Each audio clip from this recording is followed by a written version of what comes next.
Yo, what is up, boys and girls of the Mirror Cult? Welcome back to a Mirror Recap. This time, we're doing it alone. I said this on stream already, like yesterday when I was streaming, that I'm going to be trying this week as a solo week for a Mirror Recap. See how you guys like it, if you guys like the solo recap better, or if you guys like the, full recap with the other dudes. So let me know in the comment section whether you like this format better, or if you like the normal format better, or like the new normal format better. Yeah, so just let me know in the comment section down below. And without further ado, let's move on. Let's get to it with the first team. So let's talk about NAVI then, shall we? NAVI is such a weird team because every single week it almost seems like we're just talking about the same thing again and again and again and again. There's really no crazy changes for NAVI, and I guess we can go and talk about NAVI again here, and I'm going to move over to a different screen for that, guys.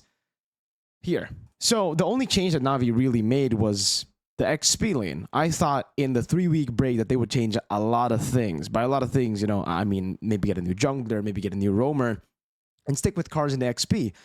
But they decided to get an XP lane from their MDL squad, NAVI Junior, BQ Shy. Becky Shy is how we're supposed to call his name, but it's weird. In Indo, it is Becky Shy. That's how you pronounce B and Q, but in English, it's BQ Shy. Maybe I'll just call him BQ Shy. BQ Shy promoted from MDL to MPL, and it ended up with a loss to ONIC. Even though in game number 1, it looked really good. They were able to get a game off of ONIC, but I don't know. It feels like a wasted move here. It definitely does look like a desperate move that they just needed a change. That's what they were looking for in the break. It almost seems like they were forced to just look for a change, and it didn't work out. I'm not really too impressed with this new lineup. Imagine having an XP lane as good as Cars and forcing him to play roam. Like, he's not a bad roamer in the game against ONIC. He did okay, but he only did play Kalea, right? In game 3, he played Cho. I think that Cho pick was just horrible, to be fair. So I could sit here and say Cars was pretty bad in the Cho, or I could sit here and say, why would you pick Cho in that game? But again, I think the main point is, why would you swap the guy who's really good in XP lane to now roam, making him like an above average roam, maybe even an average roam? Heck, if you base it off of this match, he's above average when he plays Kalea, he's below average when he plays Cho, right? So I don't understand the idea behind this for NAVI. They have Shive, who's pretty good. They have X Magic, who's decent. And then they have Cars, who's amazing in XP. But now they have Shive, who's pretty good. And then that's it. Like, yeah, the real problem for them was the jungle. And they didn't change the jungle. They weren't able to get a new jungler. At this point, I think, we could go back to what I already said in week 3 recap with Realize. Their season is over. We kind of knew that after week 2. It looked very they have Aldo, who's been okay in the drafts. The drafts haven't been horrible. It's been better than a lot of the top teams, actually. Some of the top teams. But it's still pretty abysmal. So that's all for NAVI. Let me know what you guys think about NAVI. Next up, we got DEWA United Esports. Ooh, DEWA United actually started off pretty strong. I'll be honest with you guys. Like, DEWA, it's so weird because this week, DEWA did get their 2 new coaches. They got Bombi and Kurt. And it was pretty impressive for them because they did win their first match of this week. And it was pretty impressive because it was up against EVOS. They beat EVOS, but then they lost to GEEK fam. Yeah. So the way that they were able to beat EVOS, in my opinion, was obviously, they were very, very disciplined in the game against EVOS. Against EVOS, they were very clean. Erlan made a billion mistakes, and the drafts were really good. I have to say, draft in game 1 and draft in game 3 was really good for DEWA United. The games that they won were solid, were like really, really solid. And I think I can try to get some of those drafts up, but we did see like inconsistencies in the draft for this first match. Like, there's some really good drafts, there's some really bad drafts. They left the chip open for some reason in game number 2. But then as we got into match number 2, the match that they lost against GEEK fam, I think I gotta throw all of the compliments that I gave to DEWA United's coaching staff, Kurt and Bombi and Watt, for their first match against EVOS, because in their second match, the draft was horrible. I'll take you through the last draft because I think the draft was already fucking strange, to be fair. Like for Geek Fam versus DEWA, a couple of these drafts were already kind of strange, but it was playing into their strength. So I understand it, right? I'll cut to it here. Game one, it was Fanny. Ray lost on this. Fanny in game number one, and then they adjusted a bit, and then they were able to win game number two. So little adjustments here and there, and then you get like a pretty okay draft. Like in game two, it was actually pretty solid for DEWA United, and that's why they were able to win. And again, I'm not trying to say that the game is just fully around draft, but the draft really matters, right? And even here in the draft, it kind of feels like we're playing through DEWA's strength. It isn't fully like a full win in the draft. It's kind of like an equal draft. Enemy team has enemy team has something going for themselves, and DEWA got what they have going for themselves. But then we go into game three, and game one, game two, it's like it's a battle of wits, it's a battle of drafts, it's like whatever. My comfort versus your comfort. Game three, they went full crazy with a Uranus pick and a Carmilla pick against this composition of Geek Fam. And I don't know if you guys agree with me here, but just taking a look at the drafts here, do you guys think that the Carmilla and the Uranus was warranted in any way? There was already a Claude picked up on the other side. There was already ways to deal with the Uranus, and the way they played it is even worse. Because sure, you can look at DEWA's lineup and you can be like, all right, they're waiting for late game. They're waiting for late game with 4 late game picks. Joy's not going to contest neutral objectives at the start. Sicilian takes a while to scale. Moskov takes a while to scale. Uranus takes a while to scale. Carmilla, all right, like early game, not bad, but not good either, right? She's just there. The way they played the early game was, oh my lord, this has got to be studied. Because yes, we can complain about Kurt and Bombi's draft. We can complain about the Uranus and Carmilla being bad. That's a criticism. That is a point of criticism. But we can talk about the game even more. I think the players were either too exhausted or they don't deserve to be pro players. I'm sorry. But the shit that they pulled off, I'll give them the benefit of the doubt because, again, I respect all the players here. Mueza, I like Mueza. Ray's really good. Rez and... What was this? This has to be like the worst sequence of events in MPL ID so far. This looks like an MDL fucking mistake. Look at where Joy is on the map. Clearly, no interest in contesting the neutral objective. All the way up top. Look at Sicilian. No interest in contesting for the neutral objective. Look at Mueza and Rez. Okay? You might be like, oh, Mirko, what's wrong with them? They're just scouting, right? Like, even if they don't want to contest, they're still scouting. Sure.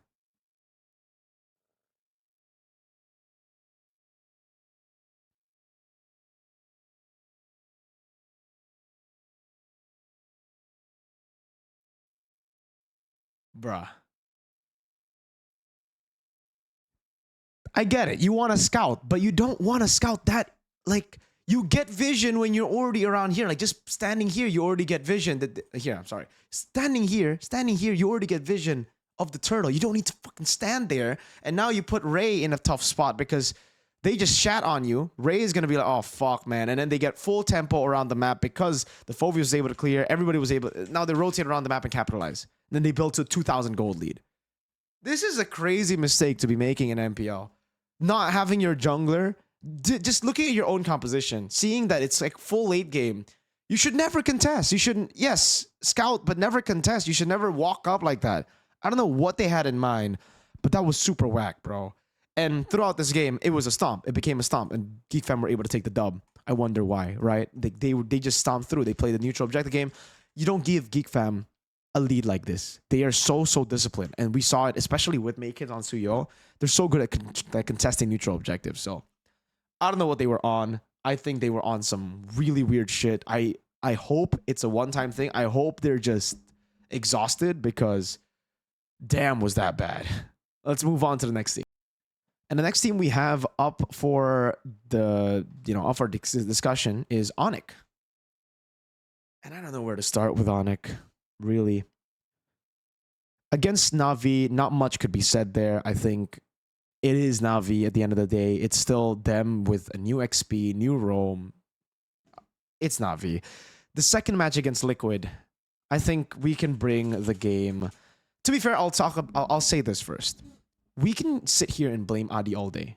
But this time Adi has help. He has greed. He has the new coach from MDL. So the drafts haven't really gotten a lot better. The drafts have been... Has it even been better? I don't know. It's been normal ONIC drafts. The ONIC that we have come accustomed to. It's been typical ONIC drafts. But the players... I have to talk about the players. I really do. As much as, again, like, we respect these guys. These guys are legends. Sans, Keyboy, and Kyrie. Like, it almost seems like it's a sin to talk smack about them or to criticize them because they've been the best in Indo at a certain point, the best in the world for a while. But it's come to a point where we can say all we want about the drafts, but when the players also are completely disconnected and are out of sync, are not motivated. Something that we already mentioned, me, Realize, Arashi in like week 3 of the mirror recap was, I think ONIC are getting too complacent. It almost seems like they don't care anymore about the regular season. And maybe that'll be good for them because in the playoffs they might, if they make it to the playoffs, because currently they are sitting at 7th place, ladies and gentlemen. ONIC ID are 7th place. They are in the red zone. It is a very close bracket. It is a very close regular season so far. So a win can put them up 2-3 positions. But still, they need to win some games in the regular season. This is the biggest point of discussion, I feel, for everybody who is an ONIC fan and everybody who's an ONIC hater, because they definitely paid attention to this game. It was their game 3 up against Liquid. So we'll go through it again, right? I mean, ONIC got the chip. And during this, I already did voice out my concern, my doubts about ONIC's draft, because it feels weird. I was saying in this draft here, you can watch the match all over again if you guys want. But when they picked up Chip and the Joy was already banned out, I was like, wait, what are they going to go for here? Because Suyo was already picked up right after the Chip gets picked by ONIC, right? So we got a Chip into a Suyo Granger.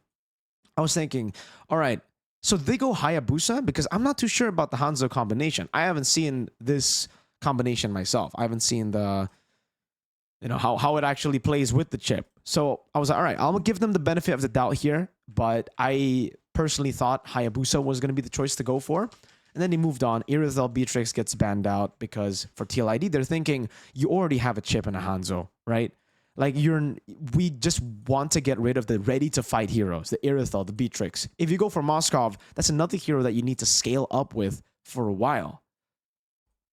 So they pick up the Valentina, which is great, by the way, because I think for ONIC, maybe going for Lucas, not Lucas, but for ONIC, going for a big ult mid laner possibly would have been a choice for them. They ended up going for Farsa and Moskov. And yeah, that's a big ult mid laner, but this makes it so all the carries... Well, Farsa needs a snowball, firstly, but Moskov and Hanzo don't want to fight early. I think this is just a disconnected composition. I'll be honest with you. I've spoken to some other people, and some analysts actually told me that this is a pretty good draft, and they see what ONIC were trying to do. So maybe it's just me not seeing the vision, but I personally think this is a bit too much. Like, sure, it can be executed. ONIC have the level of play, like for ONIC, is pretty high. They have very good players. They can probably execute whatever game plan you give them, but still, giving them a easier execution like composition would make them godly. You know what I mean? Like a better composition would make them godly. Having them go through this very tough, very hard to execute draft is crazy in my opinion. And I mean, to be fair, the lineup rating counter index did favor ONIC, but in the game, again, it's what we saw. Early game went to TLID, and ONIC tried to contest for some reason. Turtle number 1, we can go through it here. Turtle number 1, I'm gonna skip through. They decide to fight. When TLID have full control, Keyboard doesn't have ult. Ryota jumps in, yes, but again, were they really going to win this skirmish when Yehezkiel is already 4? When Fabian is on Suyo, were they really going to win this? Was this... This is why I'm saying, like, yes, all right, even though the drafts are bad, the calls were even worse. The players are not playing the normal way. Like, normal ONIC would not do this. And Kyrie got stunned out of his shadow form. This is what happened. Clearly, also a miscalculation from Kyrie on the Hanzo. I've heard Kyrie actually say that he doesn't like the Hanzo in SBS too, so I have no idea. What I'm trying to say is, yes, Adi, drafts are kind of weird sometimes, even with greed. But it's not like it's impossible to execute, and the players make it look like it's impossible to execute, because I feel like aside from maybe Savero, everybody's underperforming in MPL ID. We're not talking about Mobile Masters here, because Mobile Masters is completely different. Here in MPL, back in the regular season, even Ryota, someone I complimented who did really well again in his debut week. This week, oh, he was doing horrible on the Arlet too. I don't know if you guys remember the Arlet game, but he kept on missing final slashes. Kyo even trash talked him, saying like, oh, yeah, Ryota is the dark system, stuff like that. So that's it for me and ONIC. Disconnected drafts, but even worse in the gameplay, like their plays. They don't play according to what heroes they get, you know? Ooh, all right, let's move on to the next team.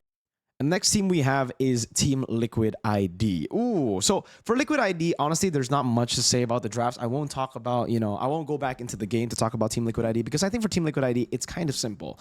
Firstly, it's the same thing that we said in the previous week number 3. A lot of them have kind of lost their individual flair. They all just play in a systemized way where they contest for neutral objectives, they look for snowballs, and they take the safe route in these games. That's not what Liquid ID used to win MPL, is all I just want to say. The way they won MPL was by taking these crazy risks and making out of those crazy plays while winning the team fights. It's way easier said than done. It requires a high level of execution, and maybe that's why now they're going for the safer route, and that's why Kyo fits in better compared to Aaron Shiki. But if it's just me, you guys can let me know what you think in the comment section too. But I still prefer Aaron Shiki over Kyo. I think Aaron Shiki is the better gold laner over Kyo, just because for Kyo, yes, he is safer and he does fit the new TLID style, but it's just that he doesn't really bring anything into the game, in my opinion, right now, that is better than Aaron. Like, aside from just being safer, right? But Aaron Shiki was always a gold lane that would play for the team. He doesn't care about his KDA. He would die a couple of times, and just to get space for Fabian, just to get space for Yehezkiel, and in the end, they would be left with 3 carries: Fabian, Yehezkiel, and Aaron. On the Moskov, he would make crazy plays. And I think he was also pretty consistent on heroes that play backline, like Granger, Beatrix, right? But for Kyo, I've only really seen him pop off on Irithel and Granger. Like, I mean, these picks. Obviously, we haven't seen him on Harith. Maybe he'll pop off on Harith. But on the Moskov, he's underwhelming because he's not that type of goal laner. He's the type of goal laner that will just play and position himself very, very safely, deal damage on the back. And I have to say, again, the reason TLID are special is because they have that individual flair. They have the space made by every single one of their players for each other that works out to win out neutral objectives, win out team fights.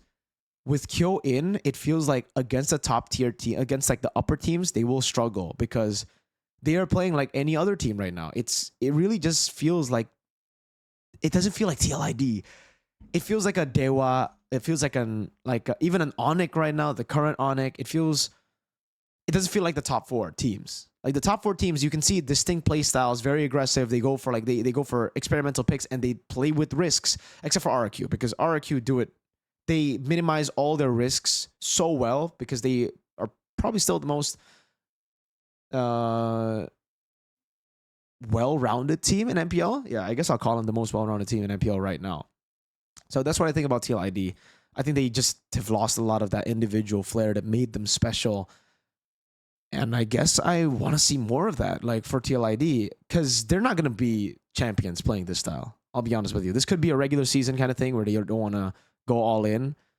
But I'll just say, this new safe TLID is good against bad teams. It's horrible against good teams. Yeah. So, yeah, let's move on to the next one then. And the next team is GEEK Fam. Oh, my lord, dude. Wow. I don't know where to start with GEEK Fam, because how many seasons has it been since Baloyski has gone through the same arc? Season 10, he came in, full new lineup, had to build this Season 10 lineup, didn't make it to playoffs. Season 11, built that same lineup, made it to playoffs. Season 12, a new lineup again with Nile coming into the jungle, and they were able to make it to M Series. Next season, they lost Nile, another rebuild. They made it to top 3. Next season, oh yeah, another rebuild with Ray and Hazel, right, over Nile. And then season 14, just last season, we saw it again with no Luke and then Vincent in the jungle. He's gone through the same arc of rebuilding a team 4 times now. This is his 4th. Dude, I don't know how he keeps on doing it, but this is why in week 1, week 2, week 3, every time we got into Geek Fam, I always said, like, yes, there's always criticism. Yes, I'll say, like, they are playing pretty bad, blah, blah, but it's Beloy, but it's Geek Fam. From the last 4 seasons, I think we kind of already know that they will do shit at the start and then they'll do better as we get into the regular season. It's kind of just like a Geek Fam thing. They improve as the season goes and they are slow starters. I really don't know how to explain it, but it's just having new players and having them learn through Beloyski's teachings in the gaming house is what I'm guessing, Beloyski and Bluffsy. They're able to improve, and now they have improved to a point where they're beating TLID, the point that they are beating DEWA United, who were looking pretty good as well, beating Alter Ego, a team that was top 3 before meeting up against Geek Fam. Oh man, yeah. I mean, a couple of times I do see like Geek Fam, why are they going for this draft? They got outdrafted here and there, you know. I think Alter Ego versus Alter Ego game number 1, it was a very, very good example. This is the game that they lost. I'll show you this because there is something to show when it comes to Geek Fam and their drafts. This is kind of like a nitpick though. It's, I think, well played on Alter Ego over just Geek Fam making a mistake. I will say that they did make a mistake though. So all right, Harith, Hilda, Suyo, amazing start, phenomenal start. This is a win already against this comp, right? Against the first 3 picks of Alter Ego. But we know now that for Geek Fam, for some reason, Beloyski just wants to play Cho. I don't know what it is. Maybe he'll also play Kalea if Kalea is given to him, but for now, because Kalea is banned, we only see him on Cho. So even here, you can watch the match again. I was already saying, like, Geek Fam want Cho, so Alter Ego need to ban it. Alter Ego banned Badang and Khalid. And I was like, oh, okay, so they banned the Alter, like, this is what Beloyski usually goes for when they don't get Cho, is Khalid or Badang, right? So he's sticking to, like, these initiator types. Obviously, we can count Chip and Kalea. This is why it's all banned out. But that's why I'm saying it's kind of well played to Alter Ego because they really locked Beloyski down. They picked 4, or they banned 4 of his heroes, and then they picked the Cho. So they completely denied Geek Fam off of the Cho, forcing him to play Gatot Kacha. I will still say the Gatot Kacha pick is a mistake because I think maybe even going for Tigreal would have been better. There's a Moskov CC Haya, right? Like, it'll force this guy to use Purify, and then Farsa will get advantage. Harith will also get a lot of value if he does go Purify. But they went for Gatot. The reason I don't like Gatot here is because, guys, firstly, it's already a CC on the other side, right? Someone that gets value off of the Gatot Kacha pick. Secondly, who's the initiator? Gatot Kacha is the only initiator here. I think it's like a rule for every Gatot Kacha who's playing in, not ranked, because it still probably works in ranked, fucking plebs, right? But in professional play, this is not a solo initiator. You cannot have him as just a sole initiator. This is not, you are not him on Gatot Kacha. You need a Badang, you need a Tigreal, you need a Khalid, you need someone to help the Gatot Kacha to initiate. He's more of a follow-up hero. He plays around the team. He peels really well. He also diverts attention really well. But again, he can't be the main initiator. So they ultimately lost this game because I don't think that pick was good. They were they had no way to initiate in this game. They got completely bullied. That just goes to show how bad it is when you're just reacting with this kind of comp. Because you have Harith and Farsa, you want to be the one aggressing to force out moments and then fight, right? This lineup is basically like, let's turtle and then lose. Yeah, this is pretty bad. Hijime had an amazing game on Selena, by the way. But after this, they did correct their mistake very quickly. Game 2, they picked Cho in in first phase instantly. Sorry, this is game 3. Sorry about that. All right, here. They fixed their mistake. They picked the Cho up instantly. So they went Harith, Suyo, and Cho. They didn't care about the Hilda. And then Hilda gets banned. They ended up going for Glue. Ended up being very, very good. And actually, Alter Ego did the same thing. We'll get to that when we talk about Alter Ego. But yeah, Geek Fam are looking good. Chidera, earlier in the first few weeks, I was like talking about how his hero pool might be the reason that's as to why they've been playing their secondary gold lane. But now Chidera has proven that he's not only a Moskov Claude merchant, because in the first 2 weeks, he was literally just Moskov Claude merchant. He would only play these 2 heroes, and the same playstyle would be seen for Geek Fam, which is play side lane, split push, split push, split push. Now he's played the Granger. He's amazing on Harith as expected. Very good. This is a little bit like less expected. I didn't think they would be good on Granger, but hey, he did amazing on Granger. Maykids is a very good player when he's on Suyo. We have not seen Maykids on a hero that's not Suyo. So, I don't know. For me, Geek Fam, especially after seeing Chidera like that, it really feels like Geek Fam have found their template now, and their template is firstly Maykids on Suyo, and then Chidera on those picks, mainly Beloy on Cho. Beloy, Cho, Badang, it's like the initiators. So they found their template that works, and they're doing well. They won both their matches this week. Yeah. I don't think there's anything else that I need to say about Geek Fam because I like their form currently. I actually predicted them to win against Alter Ego. Alter Ego and DEWA. Yeah. So this week, pretty spot on the predictions as well. I think I got the most predictions right this week. Not too sure. We'll see about that, but yeah, that's all for Geek Fam. Now we move on to Alter Ego Esports. And man, oh man, do I have a lot of things to talk about when it comes to the Alter Ego versus Geek Fam.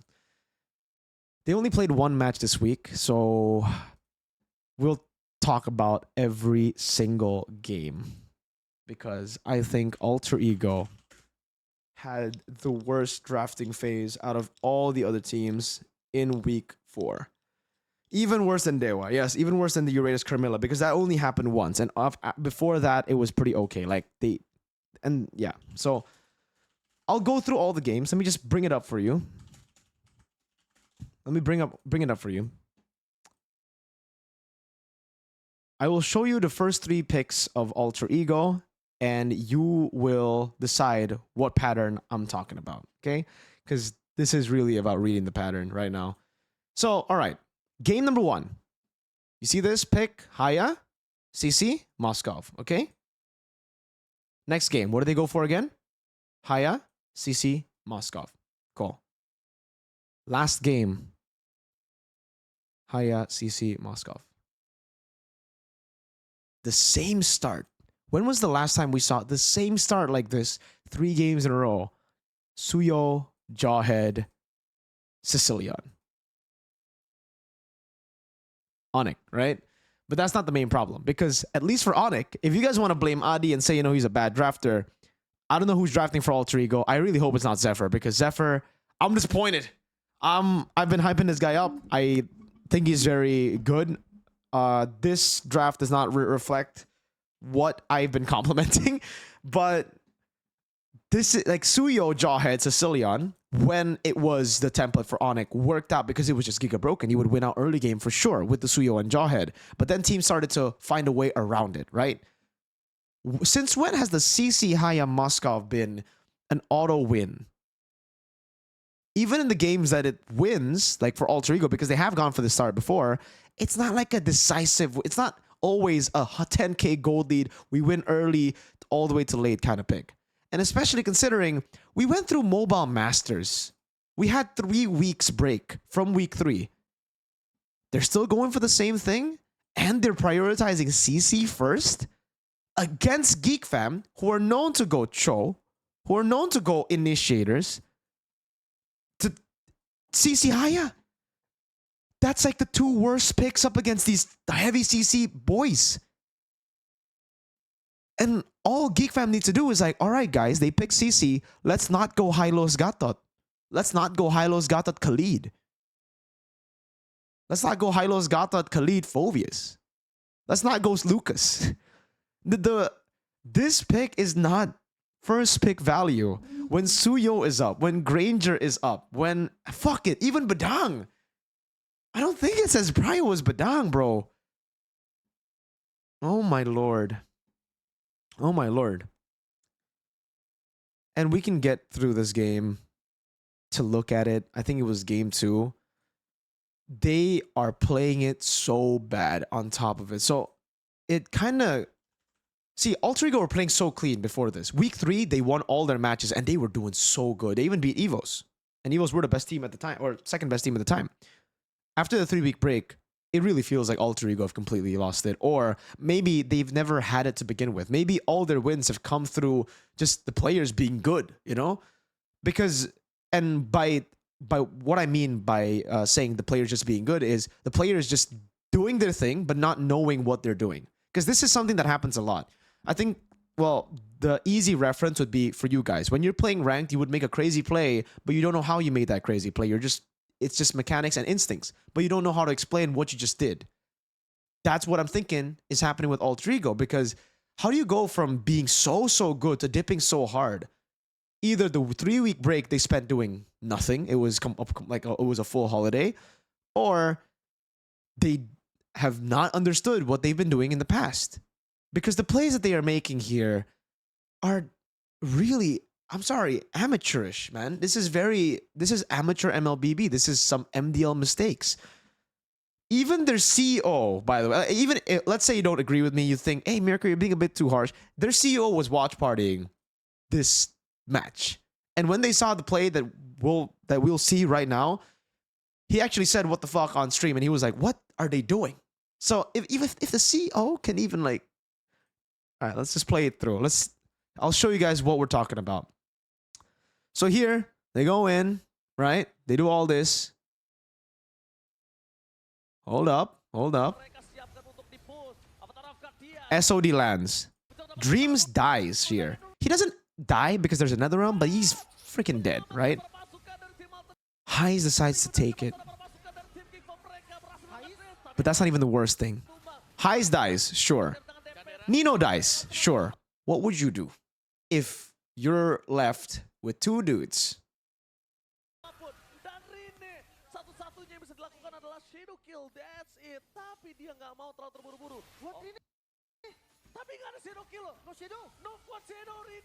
Even Ranger, Amas, and Lim were like, what? There's no quad shadow.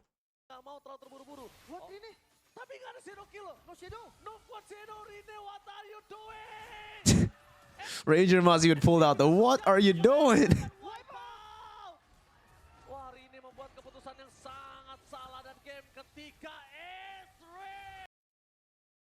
Guys, I'm sorry, but like, what's going on here?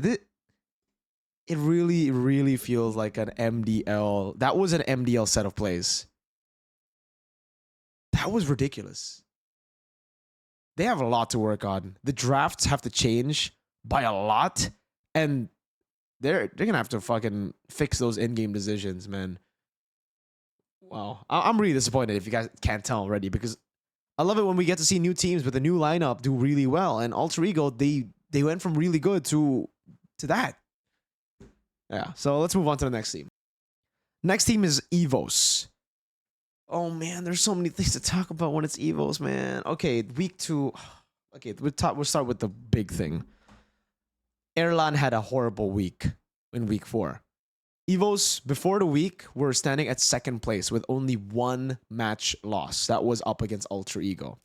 They started the week by losing against DEWA United, although I will have to say DEWA United looked very clean. So it was more of EVOS getting outplayed by DEWA in that match. And then they had the classic derby up against RRQ, where they also lost 2-1. Now, the drafts here aren't the worst, but they aren't the best either. I will go through some of the drafts again.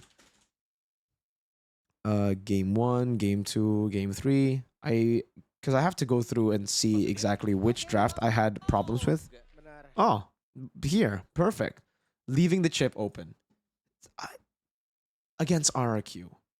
Like, without a real counter to it, except play better. But, okay, to be fair, before Bigetron won against RRQ, the chip was still sitting on 100% before that matchup. Especially for RRQ, right? So no one in their right mind would leave chip open and give it over to RRQ. Except EVOS. They try to play that gamble. I'm already not a fan of that. And they picked up Irithel Yeve. A composition that just wants to dive. They go Yeve. Yeah, I don't know. This game was a stomp. Okay? I think we all expected a stomp based on the draft. Game number 2, they did a bit better. They were able to go back to normal, right? And the chip was actually banned out by RRQ because they know how freaking powerful the chip can be. Even if, you know, we haven't seen chip on EVOS at all. Draft was a bit better. They played it really well. I gotta give them props for that. And then game number 3, we saw an Erlan disaster class. Game number 2, or sorry, against DEWA 2, we saw Erlan make a few mistakes. But I have a question for you guys. Were the mistakes too fatal? I mean, they're pretty fatal, to be fair. He was already sitting. So he was 2-1 and 3. EVOS were winning. And then he died. And then he died. And then he died. Like, he would just constantly die, and die. He would get picked off. He would walk into a bush randomly. Like here, Erlan, instead of pushing down below, he actually took the fight. And he ends up dying, sure. And then the next time he dies, we gotta play it. Here, he walks in and opens up the bush himself.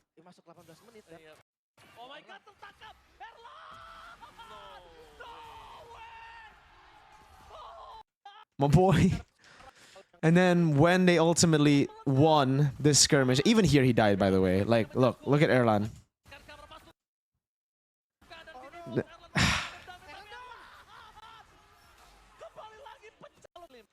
All right, and then they were winning. This is an evolved lord here. They should have like gone more value out of this. Well played on Dyron, to be fair, but this is his 5th time getting picked off. Dyron.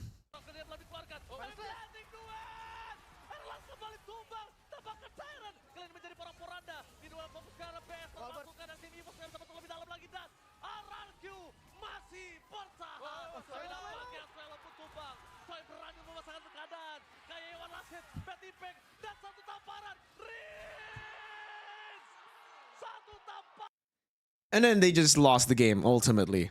So for me, sure, the Erlan did horrible in this match, yes. But do you guys think it's... Because I've heard here and there, rumors here and there, that Erlan will be replaced after that performance. And I'm thinking, firstly, that was a classic derby. That was up against RRQ, probably the best team in MPL ID at the time. And there was so much pressure on everybody, really, to perform there, right? Like, for me, I want to give an excuse to Erlan because it's not like in week 1 to 3 he was making these mistakes. Week 1 to 3 he was doing really good. Up against BTR, he made the game-winning play to steal the Lord against BTR. I think if the rumors are true that EVOS are switching Erlan out, it's a bit too quick. Like, give him one more week, no? Give him more time. EVOS have gone through worse gold laners in the past without swapping them out the entire season. This kind of like random swaps have only worked once for EVOS. And then we obviously saw like the miracle run for Liquid again last season. Do we really want to be swapping lineups just like that from one bad performance in one match? Okay, in the match against DEWA, he wasn't great either, but this match was the big one, right? Let me know what you think in the comment section. Would you keep Erlan? Would you say it is warranted? Do you think it makes sense for Erlan to get benched now from this performance? Because yeah, it was a horrible set of mistakes. They were about to win the game, the match against RRQ, and one mistake led to the other. I think that's all I wanted to talk about EVOS really, but the drafts against DEWA were mainly the issue. I don't think, because looking back at it again, I think I remember it being just, yeah, I remembered it wrong. I thought it was the Classic Derby match, but looks like the Classic Derby match was pretty good. It wasn't horrible, but again, EVOS were winning as well, so not bad. But yeah, what do you guys think about Erlan? Do you guys think he should be benched? Do you guys think he should be replaced, and by who? Because right now, the only player who can play gold lane in the lineup is Natco. So are we going to have Natco play gold again? Is Brands going to come back? Are they going to buy a new gold lane in a week and then play with the team to sync with the team? I don't know. What do you guys think? Let me know in the comment section down below. Next up, we have the best team in the world, baby. The best team in the world. Okay, next. We got the best team in the world. Bigetron Esports. Best team in the world. Number 1, definitely in the world, 100%. We beat RRQ. The only team to beat RRQ so far in the season has been ONIC Philippines. So we're as good as ONIC Philippines. That's what I'm going to say. We're world champions, basically. No. Oh my God, bro. Like, hey, I always predicted them but there was always a bit of doubt, to be fair. Like, oh my God, it's crazy how they were able to beat. Man. Wow. Just wow. Just wow. I just want to say wow. The drafts were really good. The drafts have improved by a lot. The discipline changed so much from when we last saw them in Mobile Masters. The change that they made was they got a new coach, Coach Tazi, the first female coach ever, promoting her from MDL to MPL. I don't know the impact of Coach Tazi. Like, maybe it's more behind the scenes because we didn't get to see Coach Tazi actually draft. But other than that, like here, they had Coach Tazi. Other than the change from Coach Tazi, we also had Finn, who was promoted. And we didn't see Finn play in their first match. They went up against Team Liquid ID in their first match this week. They won it, but it was 2-1. It was still Light who was playing, and Light was playing really, really good. So they played Finn against RRQ. They played Light against Team Liquid ID. Wow. Like, I guess we talk about the RRQ versus BTR Game 2 drafts, because this was not a Season 15 draft. The draft that they went for, I just want to say this is a throwback to when BTR last season played this exact same draft, but with a few different components here and there. But it was Masha XP and Ruby Rome, so it was similar. You know what? I wanna bring that up. BTR versus RRQ Season 14 Game 3, I think it was. Yeah, it was this game. Was it not? Oh, this is Season 13.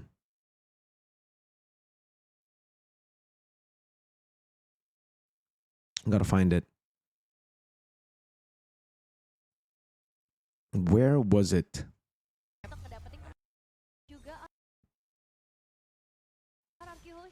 Man, where was it? BTR versus RRQ. Masha Ruby. The last time they brought it up.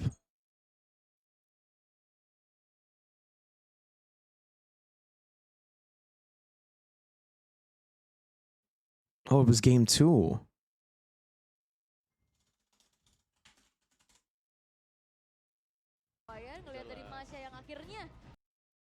Yeah, this was the draft. Okay, so here we go. This was when they did it last time. So they went Masha, Ruby, and then the others were different, right? But this was the last time they did this. And Kescute was able to outsmart them through what? A fucking Uranus. Such a genius pick here to deal with this. And at the time, again, Uranus was never picked. This was the first time it was picked in this season. And it was so good because it was up against a composition that could not get through Uranus. Dyron had a field day, and they were able to win the matchup. Bigetron versus RRQ, Game 2 here. Firstly, they let go of the Fanny. They picked the Juicin, Hylos, and Masha. And they learned from their mistakes a whole season later. In the same Game 2, like, it's a Game 2, they ban Uranus. They ban Uranus and they pick the Joy. At this point, also, they fixed their mistake because now going for this lineup, they're not forcing themselves to go for this lineup on blue side. Remember, in Season 14, they played this lineup, the Masha Ruby, on blue side. So it gave RRQ the final pick of the draft. So now they can read what they want to do first. They see Phoveus and Claude, and then they go for the Ruby. And this took a while, right? Like, they were thinking about it. It went to like 8 seconds in the draft before we finally saw the pick. And then they picked up the Ruby. This was such a crazy draft by BTR, but also a really, really smart one. Because yes, sometimes you can see like crazy drafts like this, but it just doesn't make sense, right? Here in the game, the Ruby works so well because it was up against the Fanny. It will be a stopper whenever they fight 5v5. But also in the side lanes, what's crazy is in the early game, or not in the early game, right as we get into like mid-game-ish, no one from RRQ could really match BTR side control with Annabelle and Luke holding the side always. They would always have to group up. Like, in the end, they would have to group up and fight. Until, like, Toy gets going. But, like, sorry, then like 6-minute mid game. It's really in the mid game before the Wind of Nature, before Hazel gets even more items, 5 to 8, I guess. This is where like BTR can hold the side. And then they can hold the side strong enough and go for neutral objectives, basically force out neutral objectives to a point where RRQ kind of have to fight. And then they would just win out in these skirmishes with this composition. Because again, Hazel is effectively irrelevant in these skirmishes. He can't go in. They have to rely on Toy and Rins. If Hazel walks in, he's dead. And then BTR can always just engage, right? The whole time. This is a very, very, very, very, very hard to execute composition, by the way. And they made it work. Because they would just always deal with the side lanes and then group up and look for fights. This... I can't even say like they outdrafted RRQ because it's not an outdraft. This is, again, a skill freaking composition. You don't win just by drafting this comp. The reaction time of Moreno is bullshit. Ah, man. Like, everybody was so locked in this match. This is the thing that I've been saying for the longest time for BTR. For this lineup, for this season. They have an all-star lineup that can do those kind of plays. That has this, like, level that, in my opinion, no other team has mechanically. We just haven't been able to see it yet through the problem of synchronization, the problem of shot calling, the problem of them being on the same page. We've seen BTR struggle because, yeah, 5 really good players and they just don't sync. They don't play off of each other that well. I don't know what the hell changed. I don't know what the hell Tazzy did, but whatever she's doing, it's working.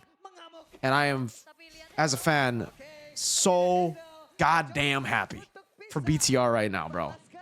Because they won with the most ridiculous composition up against a team that has not been defeated before. The reason this is so impressive is because it's up against RRQ. The only team that has beaten RRQ since the season started is ONIC Philippines. I'm so impressed by BTR's performance this season. And I just want to say, you know, shout outs to everybody who switched up really quick. Because I remember there are so many... I always make community posts when BTR lose, when BTR don't do well. I remember posting a community post about BTR losing. And I remember seeing a comment saying, Mirko, you've always been biased. Anavel has never been good.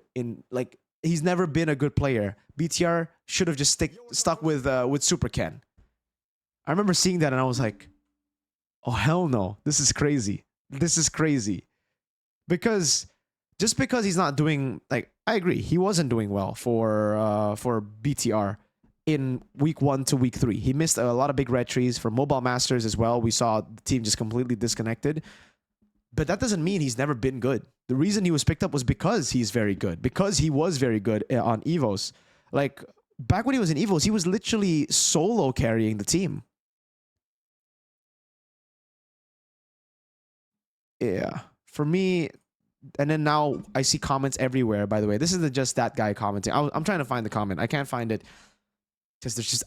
Maybe I post a bit too many community posts. But even on Bigetron's Instagram, on...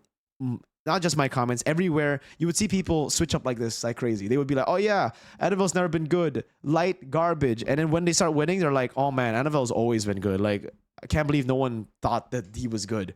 Shit like that. It's the same when Brusco came in. I just want to expose these little idiots who were too pussy to stick with their own opinion. Yeah, finally calling you nerds out. The same dudes who were like, oh my god, Brusco was so bad in RRQ. And then when Brusco won the World Championship, they were like, oh no, Brusco was always good in RRQ. Like, he's never been bad in his entire life. He's always been a World Champion caliber player. Get the fuck out of here, man, you fucking switchers. But yeah, I'm really proud of BTR. I think they have an amazing lineup. They've always had an amazing lineup ever since the start of the season. And finally, we're seeing that discipline to get them to the top. So last but not least, we got the final team. And the final team is RRQ Hoshi. Oh my lord, RRQ Hoshi. They're so clean. I think for RRQ, it's simple. Last mirror recap last week, me, Realize Arashi, we agreed on the big problem for RRQ being Sutsujin not being comfortable on Suyo and Fanny. And that was what led to ONIC Philippines having to ban, or sorry, that led to them having to ban Fanny against ONIC Philippines. They were not confident enough to actually pull off the Fanny against ONIC Philippines, so they had to ban it always up against ONIC Philippines. The Suyo was also another point that was brought up in that video, saying that again, Sutujin, it doesn't look like he was as comfortable. He doesn't have the joy level of impact when he plays on Suyo against ONIC Philippines. Like, we just don't see that. Meanwhile, for King Kong, he's able to do almost on, like, he's able to match his level on every single hero. Like Joy, Suyo, Fanny, he's always able to be King Kong. That was the big problem. Now we're seeing the same problem. I thought in that video I said, I voiced my opinion saying I think Hazel is the better jungler for RRQ, just because right now we, like, you know, the meta is very assassin dependent. You need to play assassins. You need to be good on those assassins. But even Hazel is not comfortable on the Fanny. I don't know if it's him being nervous because it is his second time or third time playing Fanny in MPL, but it was very lackluster. It left a lot to be desired, and I wasn't really fully convinced with his performance on the Fanny. The other picks were great. Whenever he's on Hayabusa, he's amazing. I'd say he is better on these other assassins. Maybe Joy Sutsujin is still better, but on the Haya, he's good. On the Hanzo, he's good. We've seen that before. On the Suyo, he's good. It's just the Fanny, really. And so the problem still stays. Now RRQ have lost all their matches when they pick up Fanny. The last one being, again, the match against BTR. And it's becoming a problem because from the way I look at it, RRQ are a team that do really well with Dyron and Edok. And the pattern, the blueprint to beat RRQ have already been displayed by ONIC Philippines. You shut down Dyron and Edok in picks, in the game, and then you just have no one else. That's the thing. That's why it's a big problem for RRQ at the start, right? When I said Sotsuji needs to be able to play the Fannies and the other picks so that it forces them, enemy team, to ban out Fanny, ban out Suyo, to respect that and to give Dyron and Edok more leeway. Because really, this team is all about Dyron and Edok. These two are the two pillars supporting this phenomenal run of RRQ. And we're finally seeing that teams are starting to read out the blueprint that ONIC Philippines set out against RRQ. Dyron and Edok getting shut down, not given playmaking picks, given very passive picks that can't really engage, or heroes that they're not comfortable with in general.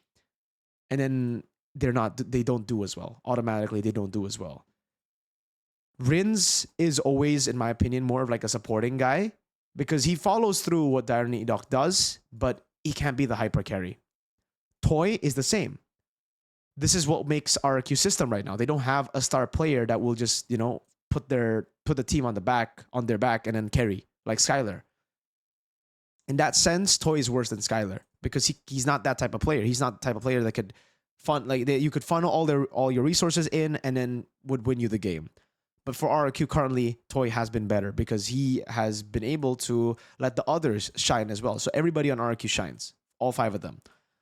I still think there's a lot of ways for them to solve this issue again, and we still have 4 or 5 more weeks of MPL ID. So I'm confident that NMM and Kescute will find a solution to the problem. But currently, this is the problem for RRQ. Hazel and Sutsujin not being comfortable on the Fanny enough to actually, you know, be the guy to carry when they need them to be. And Dyron and Edok being the pillars, finally getting read out by a lot of teams. By a lot of teams, I mean technically only 2 so far. EVOS almost did it. I think EVOS already did it, but they didn't, you know, end it in the end. But they already kind of dissected RRQ's game plan too. They were winning up until Erlan got Arlet slashed. So those are my thoughts on RRQ. Those are my thoughts on what their problems are. Because if I'm talking about the positives, I think it's still the same. Their drafts are still really, really fucking good. Even despite, you know, BTR being able to ban out Uranus in the match, it never is an outdraft when RRQ are playing here in MPL ID. Against MPL Philippines, we saw, against ONIC Philippines, we did see them get outdrafted. But here, he's still as good as ever. It's just the execution that has to get worked on, you know, the coordination in a team, because now a lot of teams are finally catching up to their level. But that's about it, guys, for all of the teams. I won't be doing the player rankings and team rankings this week, but if you guys enjoy the solo Mir recap, then I will do another solo mirror recap next week, and I'll add in player ranking. I'll add in team rankings because, as you can see from the duration, it's not as long as having a 3-man mirror recap, right? So I actually have time to do other things and put it in the video without it looking too intimidating for you guys. But let me know what you guys think in the comment section. Let me know if you guys enjoy the solo format better or if you enjoy the 3-man setup better. I'll see you guys in the next content or the next stream that will be tomorrow. Yeah. Thank you for watching. Peace out.